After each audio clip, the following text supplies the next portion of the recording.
Nah, sekarang ini pola pikir holistik yang dipentingkan. Permasalahan yang dihadapi manusia itu tidak ada yang tunggal. Pasti berbagai hal yang mempengaruhi. Misalnya, kecelakaan. Apa penyebab kecelakaan? Mungkin ngantuk. Apakah dia tidak sadar kalau ngantuk? Kalau sadar, kenapa dia berkendaraan? Harusnya istirahat dulu, kan gitu. Ini berpikir holistik. Ngantuk saja tidak bisa disalahkan. Harusnya kalau ngantuk berhenti. Seperti sudah ada aturan di dalam kota itu harus berapa kecepatannya. Dia langgar, akhirnya kecelakaan. Nah, masalah pelanggaran itu disebabkan karena apa? Ya. Ada polisi tidak jaga atau gimana? Atau karena memang mentalnya. Saya beberapa negara saya lihat itu tidak ketemu polisi di jalan itu. Di Inggris, di Amerika. Tidak ketemu saya dengan polisi lalu lintas tegak di jalan, di pinggir jalan. Kecuali begitu ada kecelakaan, dalam waktu sekejap sudah datang semuanya. Nah ini hebatnya. Sudah main CCTV aja, kecepatan orang bisa didetek dengan CCTV. Dan langsung dapat surat. Di kita sudah ada CCTV, masih dilanggar pula. Nah ini ada masalah yang luar biasa, pemecahannya harus holistik. Kemarin saya dengar berita bahasanya plat nomor mobil itu harus akan diganti dari hitam menjadi putih. Tulisannya yang hitam, bukan tulisannya yang putih. Semula pikiran saya, wah ini berproyek baru ini, mengubah. Tadi malam saya baru sadar, saya berhadapan dengan mobil itu sudah platnya putih, dia pakai lampu, saya bisa melihat nomornya. Kalau yang hitam tidak terlihat tuh nomor mobil yang di hadapan kita. Nah ini ternyata oh ya bagus memang. Ya, tapi daerah lain misalnya Singapura itu nomor mobil warna-warni. Ada yang kuning, ada yang merah, ada yang hitam, itu tergantung. Ya. Kalau yang kuning rasanya itu bisa dari pagi sampai malam. Yang warna merah itu bisanya pagi saja. Jadi ada klasifikasi waktu. Kita kan enggak kuning untuk umum, hitam untuk pribadi. Di Singapura pribadi pun diklasifikasikan. Jadi saya rasa mahasiswa perlu diajak berpikir holistik. Karena permasalahan hidup itu disebabkan banyak faktor dan pemecahannya harus menyentuh banyak faktor. Lalu ada integratif, melebur. Boleh dikatakan hampir setiap menteri itu ingin bidangnya masuk dalam dunia pendidikan. Nah, kalau seperti itu materi pembelajaran sangat luar biasa. Harusnya diintegratifkan aja. Menggabung dalam satu topik tertentu. Misalnya masalah kependudukan, gabungkan di bidang biologi, reproduksi, topik reproduksi. Terus di ekonomi, jumlah tenaga kerja. Nah, itu kan bisa bergabung, terintegrasi. Masalah lingkungan juga demikian. Jadi tidak banyak mata kuliah yang harus disajikan. Kalau terintegrasi ini betul-betul menyatu. Seperti halnya Bapak Ibu minum teh manis. Tidak nampak gulanya, tidak nampak daun tehnya. Ya. Tapi kita rasakan tehnya, kita rasakan gulanya, itu berarti sudah terintegrasi.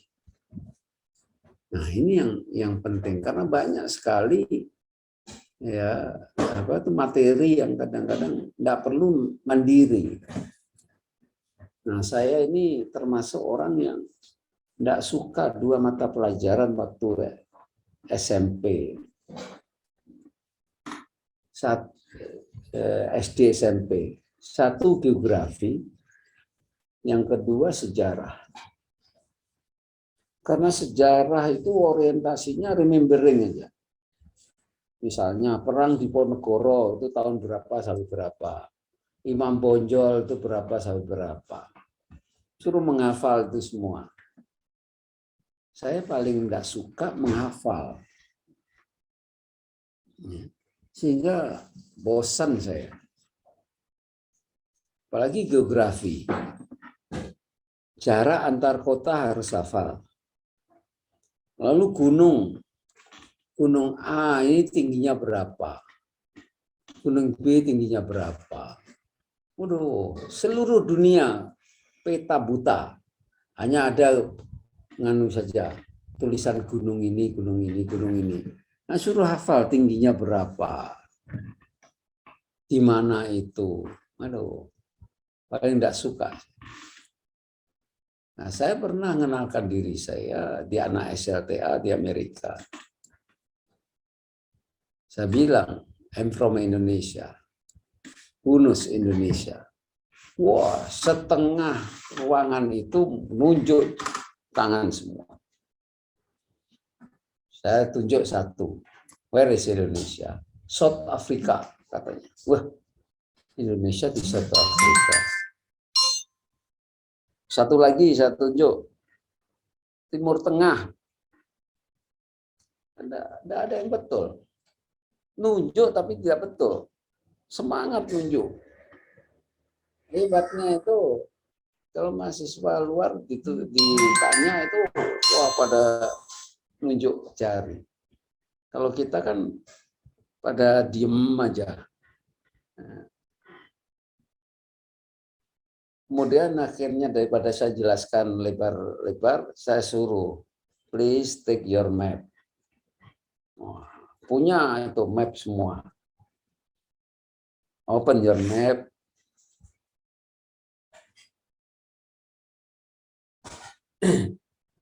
Southeast Africa, Asia. Saya suruh buka itu. Ya. Terbuka lah. Ada peta Indonesia itu. Pulau Sumatera ada, Pulau Jawa ada, Kalimantan, Sulawesi, Irian, Nusa Tenggara. Ada semuanya. Dan di situ ada 2 tulisan dan 2 titik. Titik yang pertama di Jawa, ditulis di atasnya Jakarta. Titik kedua di Pulau Bali, ditulisnya Bali, bukan Denpasar. Kata Indonesia tidak ada di peta itu. Ini anak Amerika, yang Amerika itu inginnya menguasai dunia. Anak SLTA aja tidak kenal seluruh ilmu bumi di dunia.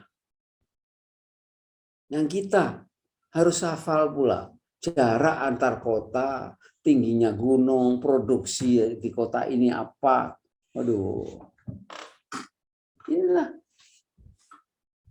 Kemudian ada salah satu yang meletup. Indonesia bagian mananya Bali? Nah, kan terbalik itu. Bali, wah dipuji-puji, macam-macam ceritanya. Tapi Indonesia enggak tahu. Itulah di SLTA. Kalau Bapak Ibu nanti pergi ke Amerika, dapat sopir orang kulit hitam, biasanya enggak tahu itu Indonesia. Kecuali perguruan tinggi sudah pada tahu. Oke. Nah, baru sekarang saya senang dengan sejarah. Karena apa? Ada teman saya menjelaskan. Sebenarnya berbicara sejarah bukan hanya menghafal tahunnya, tanggalnya, tapi yang penting ada kenapa terjadi perang itu. Apa penyebabnya? Ya. Sehingga people power itu akan terjadi berulang-ulang. Ini sejarah ini, teori sejarah. Jika penyebab people power itu terjadi. Apa itu? Gap antara orang kaya, orang miskin jauh, dan yang miskin banyak. Nah, maka akan terjadi people power. Jadi pengalaman sejarah itu penyebabnya. Cobalah people power di mana-mana. Yang pertama kali dulu di Filipina, itu di Indonesia berapa kali itu kejadian itu. Agar tidak terjadi people power, gap itu harus diperkecil. Berikutnya proses pembelajaran. Scientific, keilmiahan. Nah, ini larinya ke atomistik.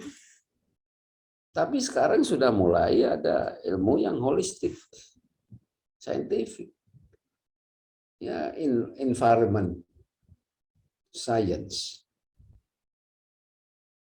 Itu boleh katakan semua ilmu yang atomistik tadi bergabung menjadi satu. Dan memang ya harus kita gabungkan itu. Sekarang kan sudah ada nanam sayur di pantai. Di Indonesia sudah ada. Ya. Di Sumatera Barat ini sudah ada banyak. Sayur yang tanam di pantai. Pada dasarnya, pantai itu kan banyak pasir. Pasir itu banyak mineral.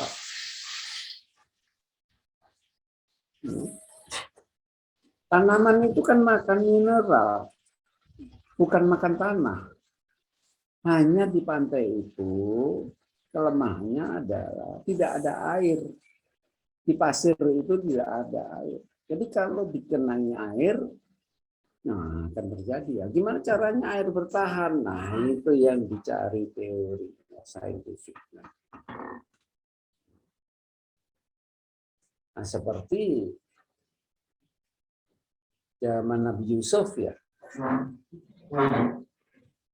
Air mengalir dari Afrika Selatan sampai Afrika Utara, sampai ke Mesir.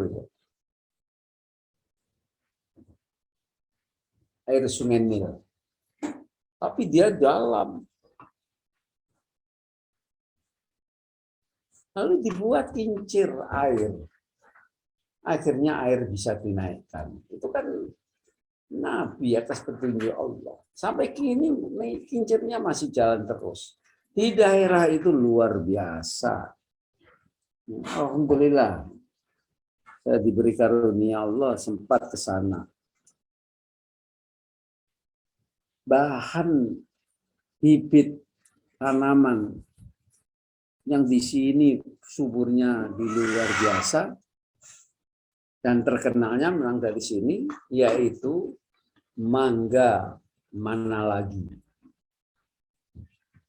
Kalau beli di Mesir tuh jus mangga tidak ada campuran airnya. Asli mangga itu dikupas, dipotong-potong, di jus, udah itu kasihkan, tidak ada campuran apa-apa. Udah nikmatnya luar biasa. Kalau di sini potongannya kecil, nganunya banyak airnya. Kan berbeda kayak gitu. Inilah persoalan-persoalan kehidupan. Lalu kalau Bapak Ibu sudah pergi ke Arab Saudi pasti tahu tuh bagaimana sayur-sayur di sana itu lebih hebat daripada sini, apalagi di daerah Mesir itu. Sayurnya luar biasa, wortelnya itu seperti tangan-tangan saya.